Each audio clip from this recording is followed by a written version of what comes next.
પહલગામના આતંકી હુમલા પછી ભારતે પાકિસ્તાનમાં ઓપરેશન સિંદૂર કર્યું. તે પછી સરકારે દુનિયા સમક્ષ પાકિસ્તાનના સ્ટેટ સ્પોન્સર ટેરરિઝમને ઉઘાડું પાડવા માટે મલ્ટી પાર્ટી ડેલિગેશન બનાવ્યા છે, જે અંતર્ગત શશી થરૂર વિદેશમાં પહોંચ્યા છે. પરંતુ હવે શશી થરૂરના એક નિવેદનના લીધે ભારતમાં કોંગ્રેસે રીસામણા લીધા છે.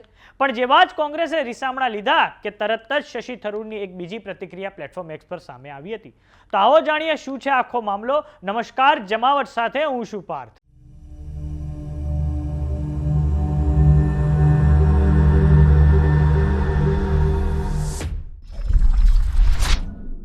શશી થરૂર મલ્ટી પાર્ટી ડેલિગેશનને લઈને પનામા પહોંચ્યા હતા, જ્યાં તેમણે ભારતનો પોઈન્ટ ઓફ વ્યૂ રાખતા કહ્યું હતું કે પહેલીવાર ભારતે લાઇન ઓફ કંટ્રોલને ક્રોસ કરી હતી. આ પહેલા આવું ક્યારેય નહોતું થયું.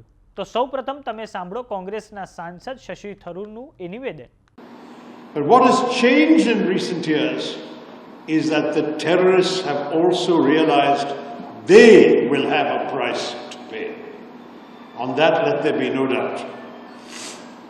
When, for the first time, India breached the line of control between India and Pakistan to conduct a surgical strike on a terror base, a launch pad, the Uri strike in September 2015, that was already something we had not done before. Even during the Kargil war, we had not crossed the line of control.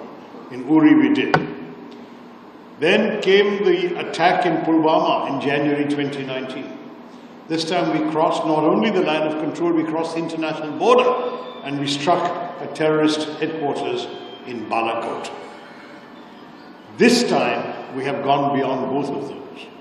We have not only gone beyond the line of control and the international border, we have struck at the Punjabi heartland of Pakistan by hitting terror bases, training centers, terror headquarters in 9 places in both. Shashi થરૂરના આ નિવેદન પછી કોંગ્રેસના પ્રવક્તા પવન ખેડાએ મોરચો ખોલી દીધો, જેમાં તેમણે ટ્વીટ કરીને લખ્યું હતું કે તત્કાલીન વડાપ્રધાન મનમોહન સિંહ વખતે પણ સર્જિકલ સ્ટ્રાઇક કરવામાં આવી હતી. આ પછી કોંગ્રેસ નેતા ઉદિત રાજની પ્લેટફોર્મ એક્સ પર પ્રતિક્રિયા સામે આવી, જેમાં તેમણે લખ્યું હતું કે કદાચ હું પીએમ મોદી પર દબાણ બનાવી શક્યો હોત કે તમને ભાજપના સુપર સ્પોક્સ પર્સન બનાવવામાં આવે, ભારત આવ્યા પહેલા જ તમને વિદેશ મંત્રી બનાવી દેવામાં આવે. તમે આ કહીને કોંગ્રેસના સ્વર્ણિમ ઇતિહાસને કેવી રીતે બદનામ કરી શકો કે પીએમ મોદી પહેલા ભારતે ક્યારેય એલઓસી અને આંતરરાષ્ટ્રીય સીમા પાર નથી કરી. 1965ના યુદ્ધમાં ભારતની સેના પાકિસ્તાનના કેટલાય વિસ્તારોમાં ઘૂસી ગઈ હતી.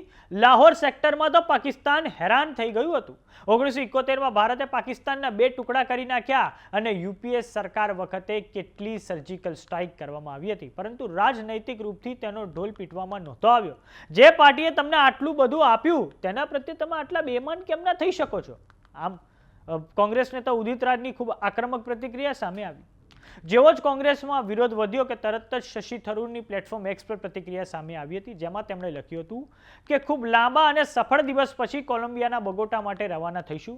જો કે મારી પાસે ટાઈમ નથી. આ ટ્વીટમાં શશી થરૂરે પછી 2 મુદ્દામાં પોતાની વાત રાખી. પહેલો મુદ્દો કે હું સાફ રીતે માત્ર આતંકવાદી હુમલાઓના બદલા વિશે બોલી રહ્યો હતો, ના કે પાછલા યુદ્ધો વિશે.